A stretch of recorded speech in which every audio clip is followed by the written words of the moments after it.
saudar a amada igreja com a paz do Senhor. Glória a Deus. Sou grato, meus irmãos, por essa oportunidade de estar aqui nessa noite ministrando a palavra do Senhor para esse grupo seleto, amém? Esse grupo de mulheres. E o tema que foi proposto, né, pelas irmãs é de fato um tema muito desafiador, porque fala de alegria. Não somente alegria, mas na verdade de renovar a alegria, né? Falar de alegria, ele é desafiador, e isso não é jargão de pregador, amém, minhas irmãs? De fato, nós vivemos em um mundo onde a insatisfação, ou seja, o descontentamento, não estar alegre, é estimulado. Como assim? Por exemplo, minhas irmãs, o comércio, ele vive disso. Para você comprar um item novo, para você comprar, por exemplo, um celular novo, o mercado vai tentar te mostrar que o que você já tem não é suficiente, é obsoleto, é ultrapassado, é feio, está fora de moda. Então, a ideia do mercado é sempre despertar em nós a insatisfação para gerar o desejo pelo consumo. As irmãs estão entendendo? Amém? Então, meus irmãos, minhas irmãs, nós somos bombardeados diariamente por esse tipo de informação. Não somente isso, mas outra coisa que também tem deixado a muitos descontentes são as redes sociais. Como assim, Rafael? Redes sociais? Sim, meus irmãos. As redes sociais também têm contribuído bastante para esse senso de insatisfação generalizado. A vida editável das redes sociais é como uma vitrine da vida alheia que mostra apenas aquilo que você quer, ou seja, aquilo que é bom, aquilo que é bonito, aquilo que é belo. Por exemplo, ninguém aqui, geralmente, né? Ninguém tira uma foto e posta uma foto triste. Geralmente é um sorrisão, né? Olhando para cima assim. Ninguém, por exemplo, tira uma foto comendo pão com ovo. Quem faz isso? Não, geralmente quando vai na churrascaria, né? Vai num lugar bom. Então, meus irmãos, isso são padrões de perfeição e felicidade, sucesso e alegria que na verdade são irreais. Mas nós estamos ali consumindo aquele tipo de informação, e o que nós fazemos automaticamente? A gente compara aquilo com a nossa vida. Eita, tá ali ó, o churrasco e estou eu aqui comendo miojo. Então, meus irmãos, isso gera em nós esse sentimento de insatisfação. Vamos lá, Word, me ajude. Agora. E de insatisfação, porque na realidade a vida de ninguém é perfeita como na foto, amém? Fora isso, meus irmãos, a liquidez dos relacionamentos, ou seja, as famílias se desfacelando, as amizades não se sustentam, a vida do mundo em geral, distante de Deus, tudo isso, meus irmãos, tem contribuído para na verdade, todo tipo de doença relacionada ao emocional que está assolando a nossa sociedade. Na verdade, nós vivemos uma pandemia de doenças relacionadas ao emocional. Está aí as depressões, as ansiedades, como as irmãs puderam ver hoje à tarde, não foi isso? E as farmácias lucrando, né? O que tem de ansiolítico sendo vendido. Por isso, Deus, minhas irmãs e meus irmãos, me levou a meditar em alguém que estava vivendo um poço de insatisfação, mas que em certo momento há uma virada na percepção dessa pessoa. Na verdade, uma virada de fé. O nome dele é Abacuque. Vamos abrir nossas Bíblias. Livro do profeta Abacuque. Nós até cantamos hoje, não foi? Glória a Deus. Abacuque, capítulo 3.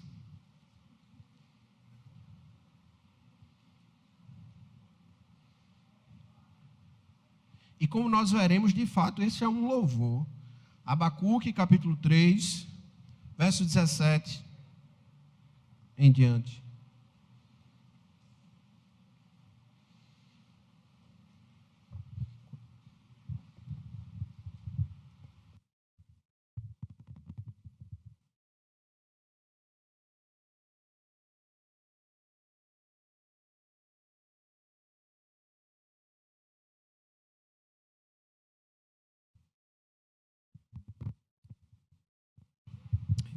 Abacuque não é tão fácil de achar, né? Lá nos profetas menores, fica depois de, deixa eu ver se é Naum. Fica depois de Naum e antes de Sofonias.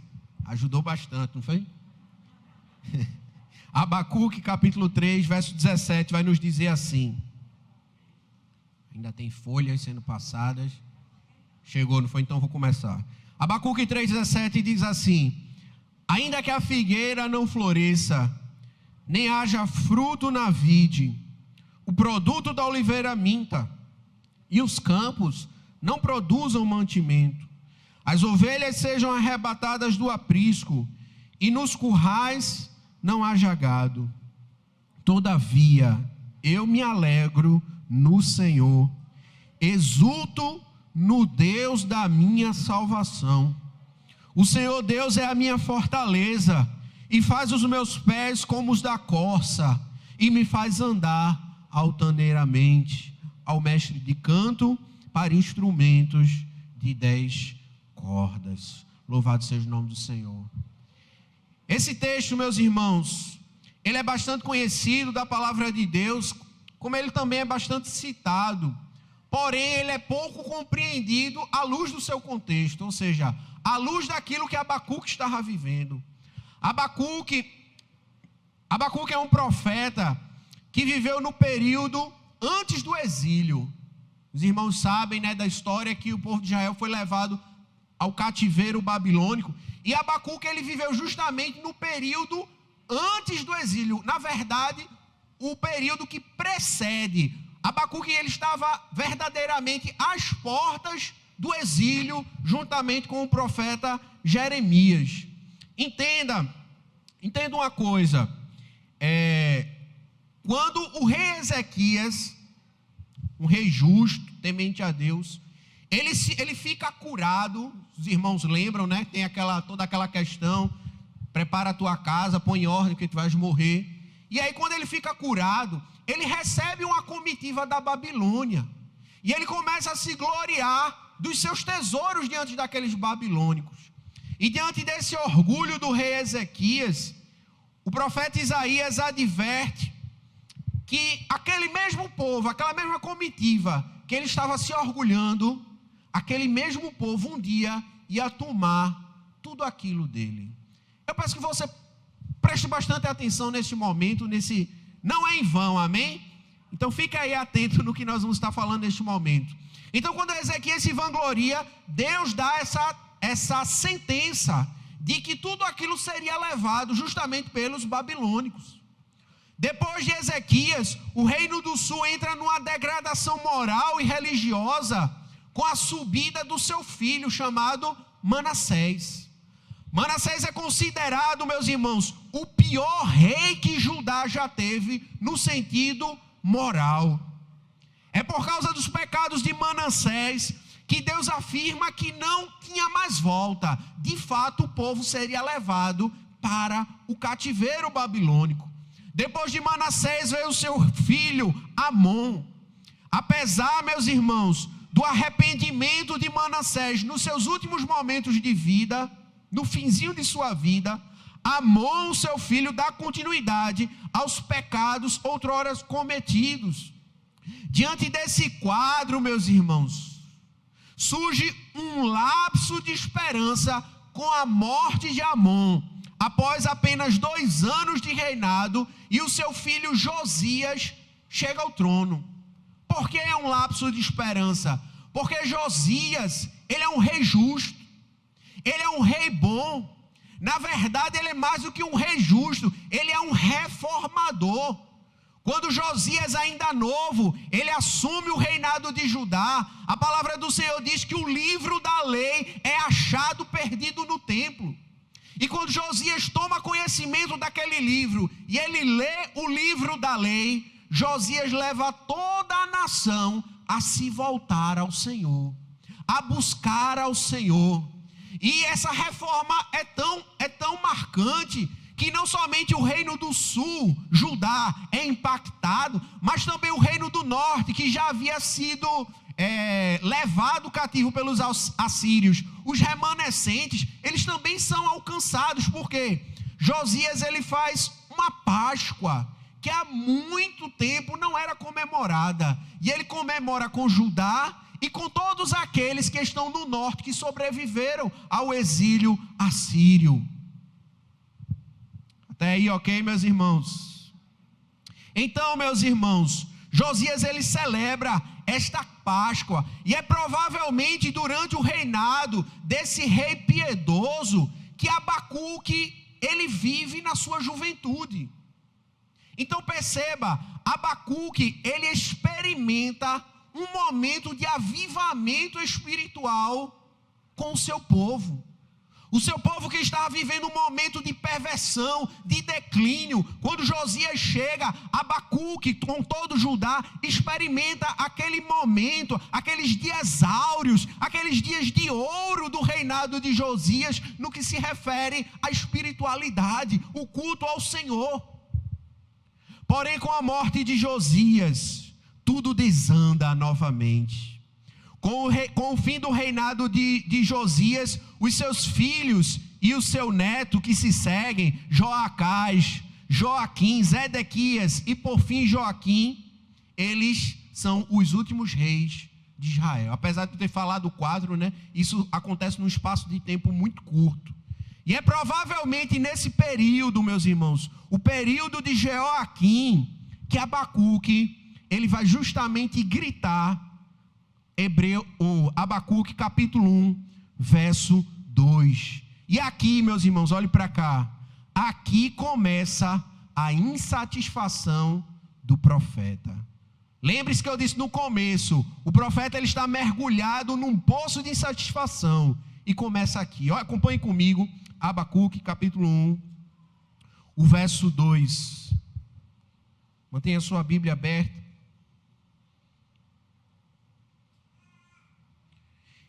Então Abacuque capítulo 1, verso 2 vai dizer: até quando, Senhor, clamarei eu, e tu não me escutarás? Gritar-te-ei violência, e não salvarás. Porque me mostras a iniquidade, e me fazes ver a opressão, pois a destruição e a violência estão diante de mim. Há contendas e litígios se suscita. Por esta causa, a lei se afrouxa, e a justiça nunca se manifesta, porque o perverso cerca o justo, a justiça é torcida. Perceba, Abacuque ele está clamando ao Senhor, porque o Senhor aparentemente, diante daquela situação, o Senhor está calado. Judá estava indo de mal a pior, lembre-se, ela estava bem, e agora ela está indo de mal a pior. Abacuque, como eu falei, meus irmãos, havia vivido aquele momento lindo do avivamento durante o reinado de Josias, porém agora tudo estava se perdendo. Imagine, olhe para cá, imagine que a sua igreja está bem, que a sua igreja está vibrante, está se convertendo pessoas, aí de repente é a mudança de um pastor, vamos imaginar. E aí as coisas começam a ir de mal a pior. O que você faria? Senhor, como é que pode? Essa era a insatisfação do profeta Abacuque. Como eu falei, o pior de tudo é que aparentemente Deus não estava fazendo nada. O profeta clama por uma resposta de Deus diante daquele quadro de injustiça e violência.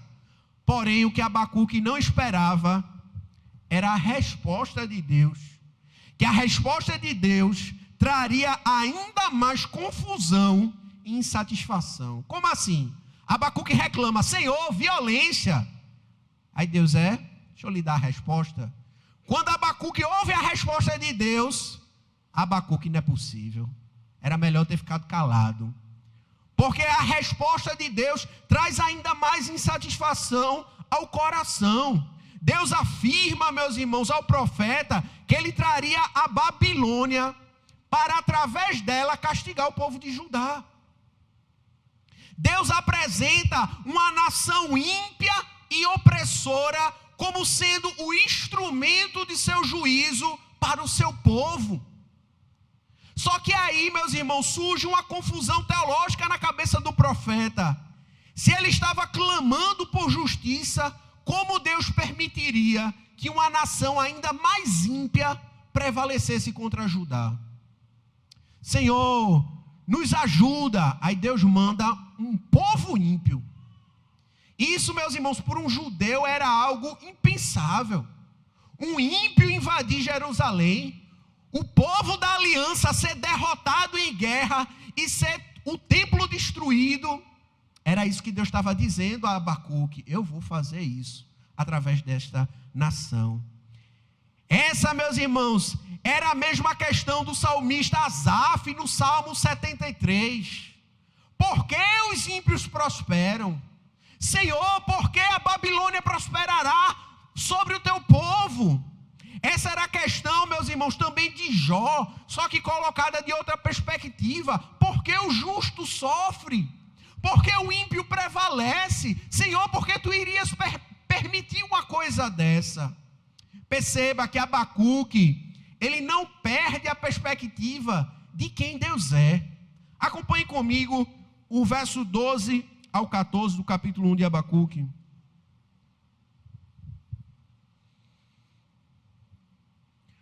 O verso 12 diz: não és tu, desde a eternidade, ó Senhor, meu Deus, o meu santo, não morreremos. Ó Senhor, para executar juízo, puseste aquele povo.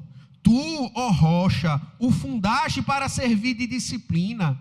Tu és tão puro de olhos que não podes ver o mal, e a opressão não pode contemplar. Por que, pois, toleras os que procedem perfidamente, e te calas quando o perverso devora aquele que é mais justo do que ele? Essa era a inquietação de Abacuque. Senhor, como é que tu permite uma coisa dessa? Talvez nós tenhamos pensado algo parecido quando nós vimos nas últimas semanas, né? A Rússia, um país, uma potência mundial, por um motivo talvez banal aos nossos olhos, invadindo um país que mal pode se defender. Talvez alguns tenham pensado: Senhor, como é que tu permite uma coisa dessa? Era algo assim que Abacuque estava sentindo. Abacuque, apesar disso, ele reconhece que Deus, ele era o seu Deus. Abacuque, ele está pasmo com a resposta de Deus, mas ele não se desesperançou. Ele não abandonou a sua fé. Por quê? Ele ainda chama a Deus de meu Deus. Ele chama a Deus como sendo o santo. Apesar de Abacuque não estar entendendo o que está acontecendo, ele sabia que Deus, ele continuava sendo santo. Abacuque chama a Deus de minha rocha. Abacuque sabia que ele estava seguro em Deus, apesar de toda aquela situação. Ele diz: Senhor, tu és puro, tu não te corrompes. Mas é justamente por isso, meus irmãos, é justamente porque ele sabia que Deus era bom, justo, santo, que ele não está entendendo. Percebe? Como o ímpio vai prosperar sobre aqueles que são mais justos? Como é que o ladrão não é preso? Depois de tantos tribunais condenando ele, quando chega na última corte, simplesmente diz que todo o processo está anulado. Como pode? E por fim, meus irmãos, ele se cala para ouvir a resposta de Deus. Abacuque 2:1 vai dizer: por-me-ei na minha torre de vigia, colocar-me-ei sobre a fortaleza e vigiarei para ver o que Deus me dirá e que resposta eu terei à minha queixa. Aqui, meus irmãos, nós já podemos tirar algumas lições. A primeira coisa que podemos aprender para nós, a partir desse texto que já lemos, é: diante da sua insatisfação, a sua causa é justa? Se você está aqui descontente, inquieto por algo. A pergunta é: a sua causa é justa? Por que essa pergunta, meus irmãos? Porque nós estamos aqui diante de uma insatisfação. A questão é: essa insatisfação advém de uma causa justa? A primeira coisa que precisamos atentar é que a insatisfação do profeta Abacuque era justa. A injustiça havia tomado conta da nação e por isso ele estava incomodado. Perceba, Abacuque estava incomodado pelas injustiças que eram cometidas em Judá e posteriormente pela aparente injustiça de uma nação mais ímpia dominar sobre Israel. Espelhando aqui o que Cristo ele falou no Sermão do Monte, Abacuque ele tinha fome e sede de justiça. Por isso, meus irmãos, a causa de Abacuque, segundo Jesus lá no Novo Testamento, Jesus poderia dizer que Abacuque é um bem-aventurado. Bem-aventurados que têm fome e sede de justiça, porque eles serão fartos. Louvado seja o nome do Senhor. A minha pergunta é: pelo que você está insatisfeito? Por que você está desgostoso ou desgostosa? Qual é a sua causa? E olhe para cá. A Bíblia, meus irmãos, para os padrões bíblicos, essa questão de satisfação, os padrões são bem altos. Por quê? Vamos abrir nossas Bíblias em 1 Timóteo, capítulo 6, deixe marcado o Abacuque. 1 Timóteo, capítulo 6.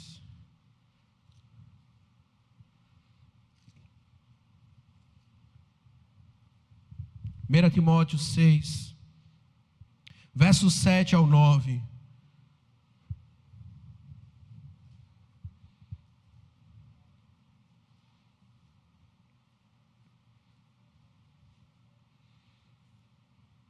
Timóteo, capítulo 6, versos 7 ao 9 diz assim: porque nada temos trazido para o mundo, nem coisa alguma podemos levar dele, tendo sustento e com o que nos vestir, estejamos contentes. Ora, os que querem ficar ricos caem em tentação e cilada, e em muitas concupiscências insensatas e perniciosas, os quais afogam os homens na ruína e perdição.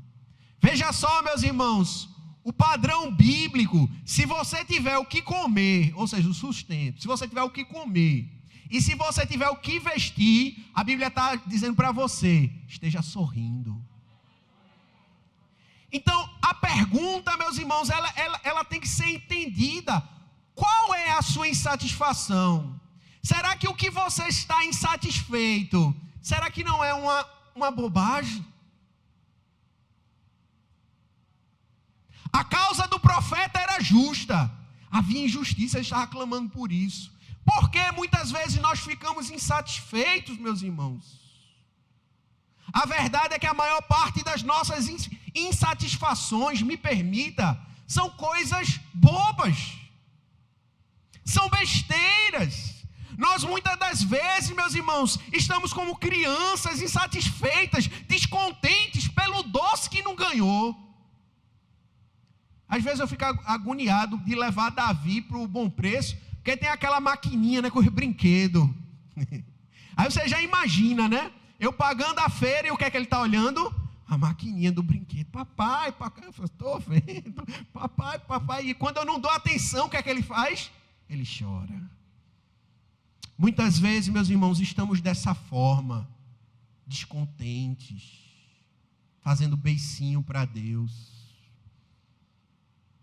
Então, meus irmãos, a primeira coisa é: sua causa é justa, é justificável o seu descontentamento. Aqui, meus irmãos, é interessante pensar que o crente, ele não só vive alegre. Tem momentos que, de fato, a situação requer tristeza. Tanto é que a Bíblia diz: chorai com os que choram. Tem momentos que, de fato, é motivo de chorar. Tem momentos que é motivo, de fato, de estar de luto. A palavra do Senhor diz que quando Jesus ele chega naquela situação, que ele vê todo mundo chorando ali naquele velório de Lázaro, Jesus ele é comovido por aquilo. O que é que Jesus faz? Ele chora. O crente ele não é só de vitória e vitória não, meus irmãos. Tem momento que de fato é o momento de chorar. Mas a questão é, o motivo que você está descontente nessa noite, aquilo que está incomodando a tua alma esses dias, qual é a razão? Se sua resposta é uma resposta que de fato existe uma razão justa, então vem o segundo apontamento, antes de nós darmos continuidade ao texto, que seria o que você tem feito diante desse descontentamento. O que é que você faz quando está insatisfeito? Você fica reclamando? Você fica com raiva das pessoas que estão ao redor? Nós vemos que a resposta, diante do descontentamento, a resposta de Abacuque foi buscar ao Senhor. Mesmo, meus irmãos, quando a sua questão virou uma questão contra o próprio Deus, ele não deixou de buscar a Deus. Senhor, Judá, Deus diz, vou mandar a Babilônia. Senhor, Babilônia não. Perceba, mesmo quando a situação é ele e Deus, que ele não está gostando do que Deus respondeu, ele continua buscando a Deus. O profeta não murmura, o profeta não toma as rédeas da situação, dizendo, agora vai ser do meu jeito, eu vou resolver isso. O profeta não se revolta contra Deus. O profeta foi orar. É verdade, meus irmãos, que a oração do profeta, ela é enfática, ela é forte. Como diz o verso 2, a palavra do Senhor diz que Abacuque grita, violência, Senhor. É quase como se Abacuque estivesse dizendo a Deus, Senhor, o Senhor não está vendo. Mas não deixa de ser uma oração. Mais especificamente, é uma oração de lamento. A diferença, meus irmãos, entre a murmuração e o lamento é que a murmuração você fala contra Deus e o lamento você fala com Deus. A murmuração, Deus não se agrada, meus irmãos. A murmuração é odiosa diante do Senhor, porque você está falando contra Deus. Quantas vezes, meus irmãos, o povo murmurou contra Moisés no deserto e Deus se alegrava disso? Não. Porque a murmuração é falar contra Deus. Apesar de o povo estar falando contra Moisés, em última instância, quando o povo falar de Moisés, o povo estava falando de Deus.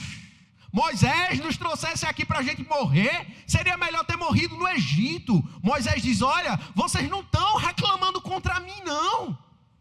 Quem trouxe vocês aqui foi Deus. E quantos não pereceram ali no deserto? Mas o lamento, meus irmãos, é você falar com Deus. É você trazer toda a tua insatisfação diante de Deus, em oração. Jó lamenta, Jeremias lamenta, por diversas vezes os salmistas lamentam. Olhe para cá, o lamento é o choro da alma aos pés daquele que controla todas as coisas. O lamento é uma oração de fé, porque você sabe que outro não pode resolver, só Deus. E muitas das vezes, meus irmãos, somos tomados por um falso pietismo. Não posso chegar e dizer dessa forma. Eu não posso reclamar. Ei, pode. Agora é com Deus. Muitas vezes, meus irmãos, acabamos por não falar diante de Deus aquilo que está no nosso coração. Se derrame. O capítulo 2, meus irmãos, começa com o profeta justamente se calando diante de toda essa situação. O profeta que está inquieto, confuso, relutante, insatisfeito, começa a dar agora o seu segundo passo de fé, ou seja, o silêncio. Olhe para o texto, Abacuque, capítulo 2, verso 1. Abacuque capítulo 2, verso 1 vai dizer: por-me-ei na minha torre de vigia, colocar-me-ei sobre a fortaleza e vigiarei para ver o que Deus me dirá e que resposta eu terei à minha súplica. O primeiro passo de fé de Abacuque foi orar. Repita comigo: orar. Mesmo que inquieto, mesmo que confuso com Deus, ele ainda assim insiste em buscar ao Senhor. Ele foi se queixar com Deus. Esse foi seu primeiro passo de fé. O segundo passo de fé do profeta agora é justamente se calar, esperar a resposta de Deus. Ele diz: olha, eu vou para um lugar quieto, eu vou ficar na minha torre de vigia e Deus há de me responder. Quando você ora, meu irmão, tenha certeza, espere por este momento, Deus há de responder. Se falar com Deus diante dos problemas, diante das dificuldades, é um ato de fé. O segundo, se calar, esperar o que Deus irá fazer. E aqui, meus irmãos, é um grande desafio. Por quê? Porque quando estamos inquietos, insatisfeitos, descontentes, esperar e se calar não é algo que geralmente nós fazemos. Você já experimentou acalmar alguém que está nervoso, brabo, que nem um siri na lata? Quando a pessoa está assim, bem brabo, você já tentou dizer para ela assim: acalme, espere. O que é que essa pessoa fez? Sobrou para você, não é verdade? Então, meus irmãos, o profeta, ele tem uma atitude de fé quando ele se cala. Mesmo inquieto, o profeta crê que a sua oração foi ouvida. Ouvida por aquele que não deixa de responder, uma causa justa. Louvado seja o nome do Senhor. Por isso que é tão importante o começo. A sua causa é justa. Se sua causa é justa, quando você orar, Deus há de te responder, meu irmão. Agora, se a causa não for justa, nem esquente cabeça, siga em frente, amém? A resposta de Deus de fato vem. O capítulo 2 de Abacuque é a resposta de Deus ao questionamento do profeta acerca da Babilônia.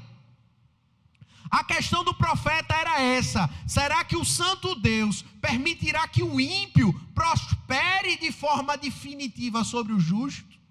A resposta de Deus é um altissonante não. Abacuque capítulo 2, do verso 2 ao 5. O Senhor me respondeu e disse: escreve a visão, grava-a sobre tábuas, para que a possa ler até quem passa correndo, porque a visão ainda está para cumprir no tempo determinado. Repita comigo: no tempo determinado. Mas se apressa para o fim e não falhará.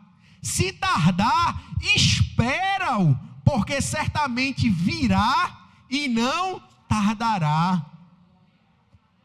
Louvado seja. Que palavra de consolo para Abacuque. Olha, Abacuque, se demorar um pouquinho, continua aguardando. Veja o verso 4, Deus vai falar acerca da Babilônia. Eis o soberbo, sua alma não é reta nele, mas o justo, ele vive pela fé. Louvado seja o nome do Senhor. Assim como o vinho é enganoso, tão pouco permanece o arrogante. Ei, Abacuque, o arrogante, ele não vai permanecer. Essa situação, Abacuque, não vai ficar desse jeito. Louvado seja o nome do Senhor. Mesmo que por um tempo ele fique, isso não vai durar muito. Aqui nós podemos lembrar de Asaf, né? Asaf aperreado, ele diz que ele era como um animal embrutecido. Imagina Asaf, o que está acontecendo, Deus, por quê? Aí ele vai dizer: até que eu entrei no templo e eu atentei para o fim deles. A questão, meus irmãos, a resposta, Deus declara ao profeta que as coisas aparentemente sem sentido não estão em desgoverno. Ei, as coisas não estão sem rumo, não. Deus está estritamente no governo de todas as coisas, e que apesar do ímpio prevalecer momentaneamente, no fim, Deus trará um ímpio a juízo. É interessante pensarmos sobre isso, porque a história, meus irmãos, de uma perspectiva, não é um ciclo sem fim. Como diz o Rei Leão, né? Estou brincando. Mas como diz as religiões de mistério, as religiões sobretudo de origem grega, diz que a vida é um eterno ciclo. Ei, a perspectiva bíblica, meus irmãos, vai dizer que na verdade a vida, meus irmãos, ela é teleológica, ou seja, ela está rumando para um fim. As coisas não estão se repetindo aleatoriamente, não. Elas estão indo para um fim. Mesmo que por algum momento o mal prevaleça, Deus, em sua sabedoria e providência, está encaminhando tudo para um desfecho final. Deus está encaminhando toda a história. Ei, não se preocupe com o que está acontecendo no mundo, não. Deus está conduzindo todas as coisas a um final glorioso. Louvado seja o nome do Senhor. Os evangelhos vão dizer, meus irmãos, que a volta de Cristo diz assim, e por fim verá no céu o sinal do Filho do Homem. Ele descerá nas nuvens com poder e grande glória. Eu não sei quando é isso, meus irmãos, mas nós estamos encaminhando para isso, para esse fim glorioso, meus irmãos. Quando eu estava estudando isso, eu lembrei do nosso diácono Rodrigo, amém? Quem trabalha lá na secretaria vai lembrar que Rodrigo sempre fala, se não deu tudo certo, é porque ainda não é o fim, porque no fim tudo vai dar certo. Mesmo que a princípio não, no final Deus fará diferença entre aquele que serve a Deus e aquele que não serve. Deus fará diferença entre quem é ímpio e justo. Está aí a parábola, por exemplo, da rede, que diz que no final os pescadores vão tirando peixe bom e peixe ruim. Jesus vai explicar que aquilo ali é na consumação dos séculos, os anjos separando quem serve a Deus e quem não serve. Deus fará essa diferença, e isso é retratado aqui na resposta de Deus ao profeta Abacuque. Deus promete que trará juízo sobre a Babilônia. Deus fará diferença, Babilônia e seu povo. E isso os irmãos podem ver em casa, a partir do verso 6 até o verso 20 do capítulo 2. Mas a questão é, olhe para cá, que até lá, até esse momento glorioso, até lá, o justo ele vai viver pela fé. Essa caminhada até esse momento glorioso será uma caminhada de fé. Você vai caminhar crendo que esse momento irá chegar, que esse fim maravilhoso irá chegar, e esse é justamente a chave hermenêutica do livro. O justo, ele viverá crendo no que Deus fará. Quando o profeta, ele gira essa chave em sua mente, ele passa da insatisfação para o contentamento. Quando o profeta atenta para a palavra de Deus, de que Deus está no governo de todas as coisas, de que Ele está encaminhando tudo para o fim glorioso, ele diz, epa, eu não tenho mais motivo para estar insatisfeito. Eu não tenho motivo mais para estar descontente. Na verdade, eu tenho motivo para estar alegre. Ele fica, meus irmãos, tão contente e alegre, que o capítulo 3 é justamente um louvor a Deus. O capítulo 3 de Abacuque é um hino. Perceba, a situação ainda não mudou. Olhe para cá. Abacuque está falando de coisas futuras. Ele ainda está lá no reino de Jeoaquim. Ele ainda está lá para ver, sabendo agora, Neja, que Judá vai ser destruída, mas ele já está alegre. pelo que Deus fará depois. Louvado seja o nome do Senhor. Na verdade, nada havia acontecido, mas ele estava alegre, já estava alegre em Deus. É justamente o final deste livro que nós lemos no início. Vamos ler mais uma vez, Abacuque 3, verso 17 ao 19.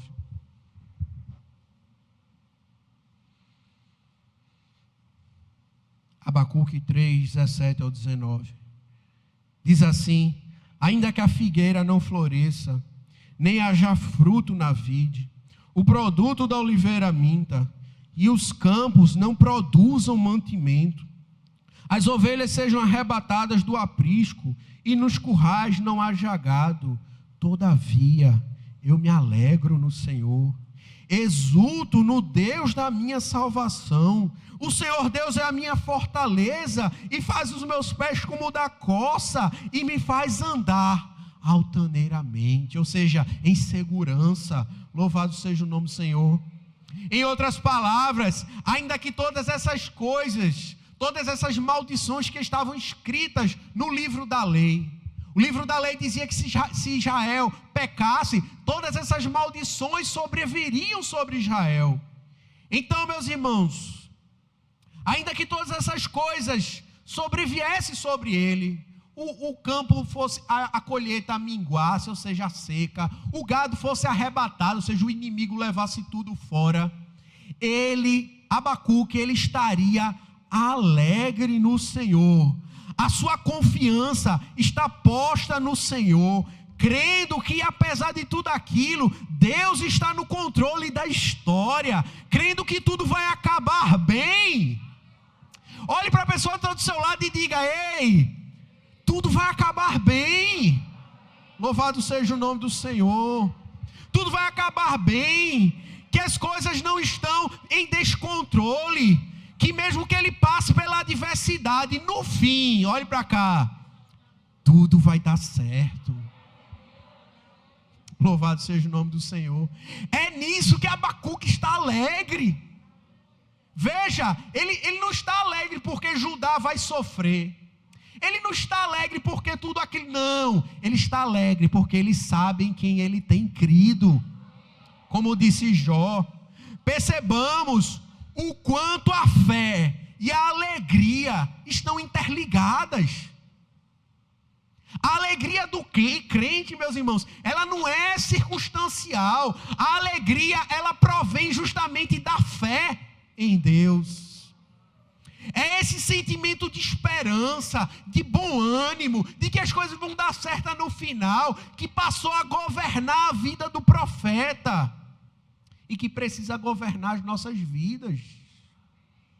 Mais uma vez, como disse o salmista no Salmo 42, falando com sua própria alma, eu queria que você fizesse esse mesmo exercício. Porque estás abatido, ó minha alma? Porque te perturbas dentro de mim?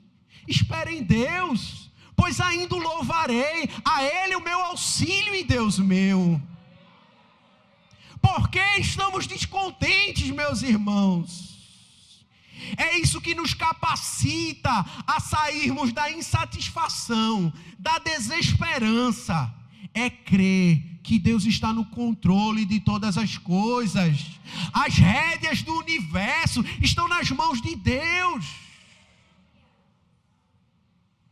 Que Ele está governando cada situação em sua vida. Ei, nada que você passa é em vão. Como diz o hino do nosso hinário, o hino 196, ele vai falar justamente disso, de cada situação. Deus está no controle de todas elas, que tudo está rumando para um fim glorioso, que todas as coisas cooperam para o bem daqueles que amam a Deus, daqueles que foram chamados segundo o seu propósito. Romanos 8, 28. Olhe para cá, eu já vou terminar. Se queremos ter a nossa alegria renovada, como diz o tema, amém? Como é o tema, Saf? Como é? Renova em nós tua alegria. Se queremos ter a nossa alegria renovada, precisamos renovar a nossa fé. Como está a tua fé? E a fé, olhe para cá, a fé, ela é renovada na palavra de Deus. A fé vem pelo ouvir e ouvir a palavra de Deus. Perceba, a palavra de Deus gera fé e a fé produz esperança, alegria, satisfação em Deus. Então, o quanto você está satisfeito em Deus mostra o quanto você crê e confia nele. Foi isso que aconteceu com o profeta Abacuque, e é isso que deve acontecer conosco. Amém, minhas irmãs? Quer ter a sua alegria renovada no Senhor? Renove a sua fé na sua palavra, e você terá a sua alegria de volta. Amém, minhas irmãs? Que Deus abençoe. Obrigado por esta oportunidade. Amém.